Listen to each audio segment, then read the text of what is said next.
leave it if I'm still.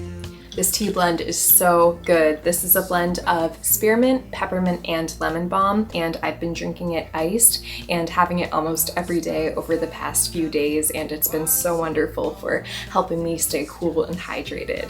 For this video, I thought it would be really fun to take you along with me for a weekend in my life. Things have been pretty busy and I'm looking forward to a nice, relaxing weekend. So I just wrapped up my work for the day and now I want to go and treat myself to a little trip to the plant store. I've been wanting to get some new plants, nothing big, just maybe a couple of small plants to brighten up my windowsill. So if you haven't already, go make yourself something to drink and let's spend this summer weekend together.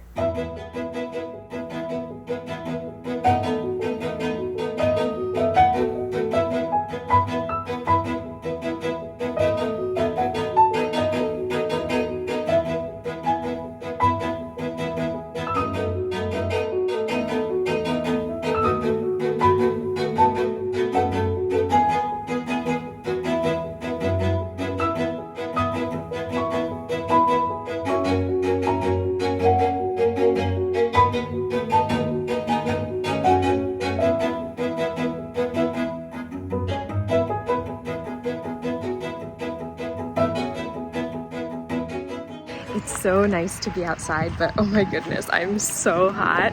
I shouldn't have worn a sweater. I don't know what I was thinking. Even though this has holes in it, it's still very warm.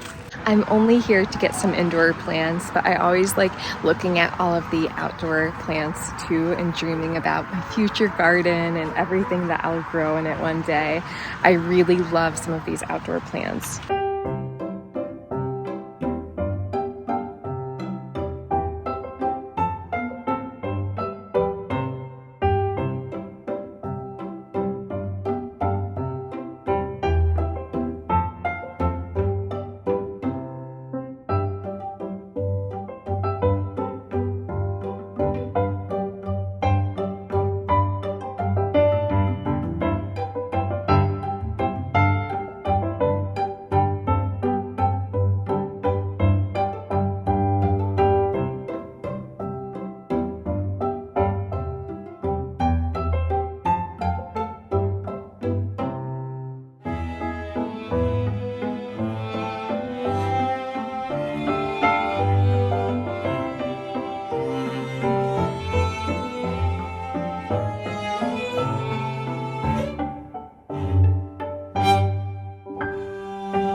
Okay friends, so I just got back from the plant store and I got some English ivy, just so cute. I've been wanting to get English ivy for a really long time. And I also got this spider plant. Both of the plants are pretty small, but that's exactly what I was looking for. I'm just going to set them somewhere on my windowsill, and I intentionally chose plants that were lower light because I don't get a lot of light in my house, especially from the side windows where I'm planning to put them. Oh, I also got something really cute. Let me show you. The garden center had these really cute miniature ladybugs. I think they're made of glass or some sort of ceramic material, but they're just for decoration. I'm just going to put them in my pots, and apparently they're supposed to bring luck, so I just thought they were so cute. So now I'm going to transplant the two plants into some bigger pots. I have these pots from my windowsill garden video. You might remember me making these and painting these a couple of months ago. And I planted nasturtiums in these pots and they grew, but they were super leggy and they did not look right. I think the light environment in this house just unfortunately was not sunny enough for the plants to survive. So they ended up dying, which was really sad, but I am moving on by repotting these with my new plants.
last Patreon video, I had just started reading Malibu Rising and it was so wonderful. I have the copy right here. I read it in probably 4 days, I think, after I started it, and I really enjoyed it. The characters were all wonderful and very memorable, as is usually the case with Taylor Jenkins Reid's books. Something I really loved about Malibu Rising was the way it explored the concept of family and what makes a family, as well as sibling relationships and parent relationships, and I thought it had a really realistic depiction of what real life families can often look like.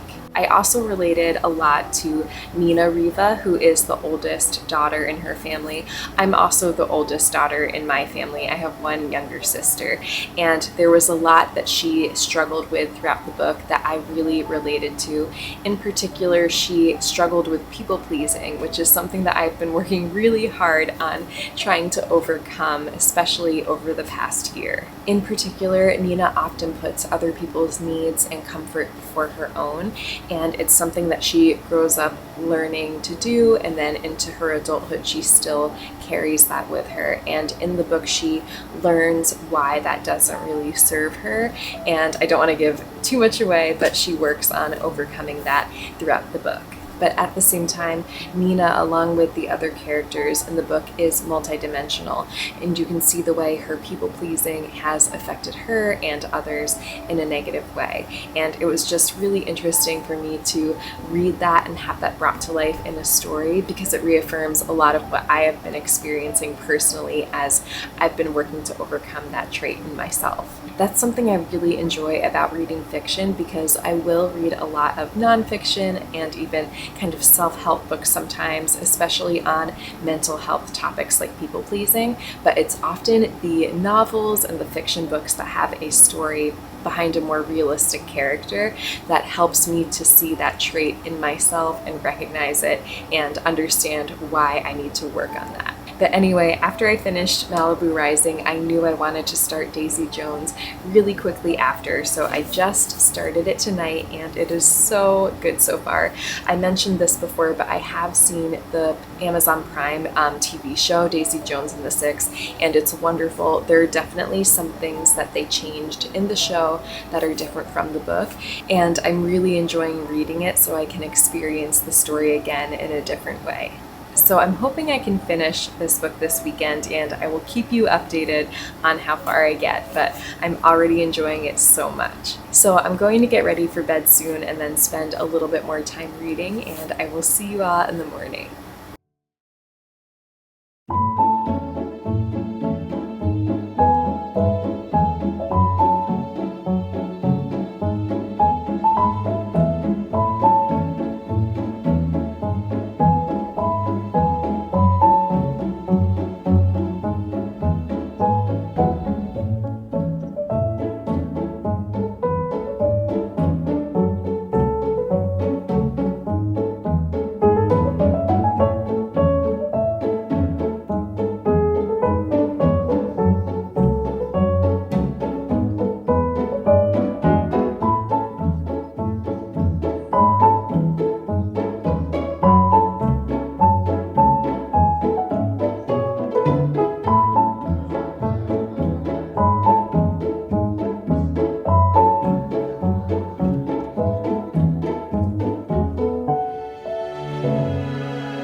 So I just got back home and I'm going to work on some recipe testing for a new recipe for the blog and YouTube, depending on how it turns out. And I wanted to show you some of the behind the scenes on how I do recipe development. I've been making recipes for my blog and YouTube and for food content creators for about 4 or 5 years now, I think, and it's one of my favorite parts of my job and of the freelance work that I do. It's so fun to get to experiment with different recipes and get creative and work on some of the problem solving involved with creating recipes. And when I finally get a recipe to taste exactly how I want it to, it is such a good feeling. There is a lot of trial and error involved in recipe development, and most of the time if a recipe doesn't turn out, I still eat it, and Alex and I will eat it, or I'll share it with my family, but I try to test it until I get it to the point that I know that if other people will make it, it will turn out well for them also. So I don't waste food. It's very, very rare that something is so bad that I actually can't eat it, but I will try to continuously improve the recipe until I really enjoy it. So today I'm working on an Italian pasta salad recipe that is based off of a marinated Italian bean salad that I made, I think a year or two ago. I have the recipe up on my blog and I will share it below. But my idea for this recipe was to make the bean salad and then double the amount of dressing, and then add some pasta, celery, cucumber, and other herbs to kind of round it out and make it a full pasta salad. And I love making pasta salad this time of year, especially when it's super hot outside, and lately Alex and I have just been making a bunch of pasta salad and keeping it in the fridge and then eating it throughout the week, and it's so nice to have a cold lunch or dinner option whenever we're hungry. So I've written out all of the ingredients and steps I want to take for this recipe, and you can see on my paper that I'm very messy when I write out a recipe, but it's okay. I'm the only one who needs to follow it and understand it for now. So I'm going to make this first draft of the pasta salad and give it a try, and then we'll tweak it from there.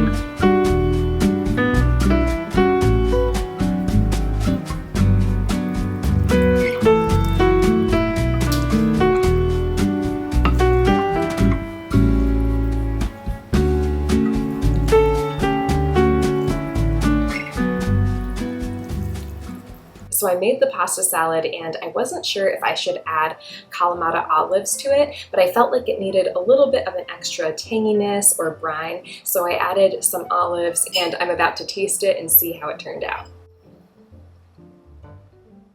I'm so glad I added the olives. I think this is perfect now.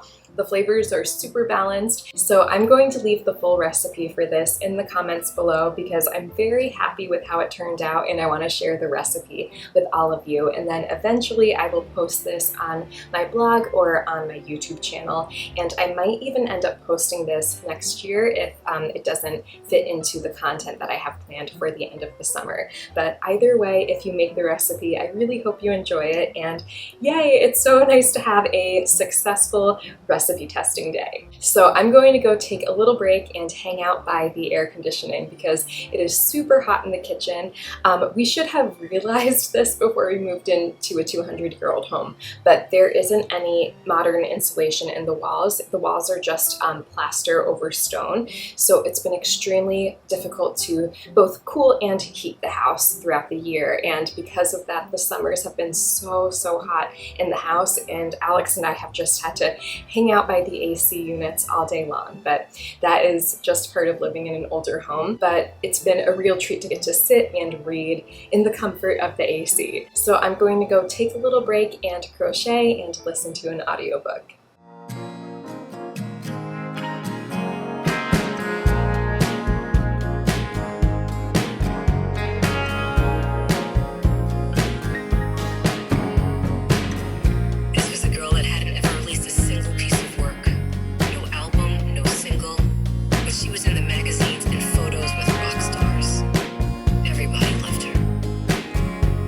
Some of those Holstons. Hank wanted me to see this.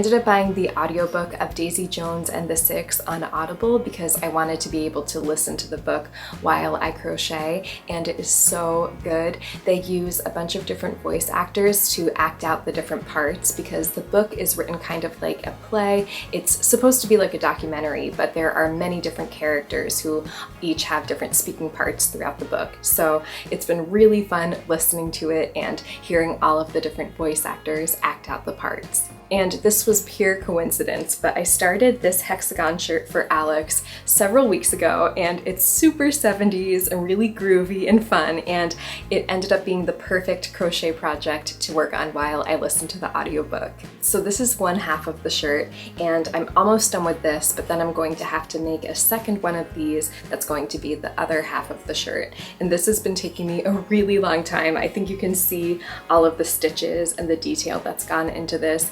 And I keep getting confused also because I'm new to crocheting clothing, but I'm still really enjoying this project, and I hope I can finish this by the end of the summer so Alex can at least have a few weeks to wear it, but we'll see.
I am in my parents' friend's backyard right now, and it is so nice. They have air conditioning in their home, so Alex and I thought it would be great to spend the afternoon at their house and cool off for a little while. And I brought Daisy Jones with me, and I just finished the book, and it was so wonderful.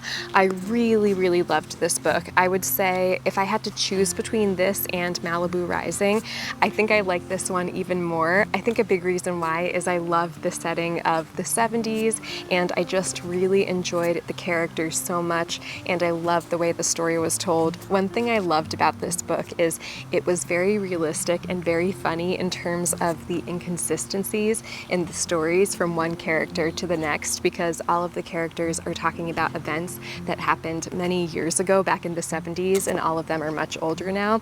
And there were so many really funny parts where I laughed out loud, where one character was saying that one event happened and a different character was telling a completely different story. So I really enjoyed how real the book felt and how funny it was, and I was just completely entertained all the way through, and this was a super easy book to read in one weekend. So I'm about to go inside and eat dinner with my family, but before we say goodbye, I just wanted to thank all of you so much for watching and for supporting me here on Patreon. I have had such a fun month getting my Patreon started and working on these videos for you, and there is so much more in store that I can't wait to share with you. So thank you so much for all of your support here. I hope you have an amazing rest of your day or evening, and I will see you all very soon. Goodbye, friends.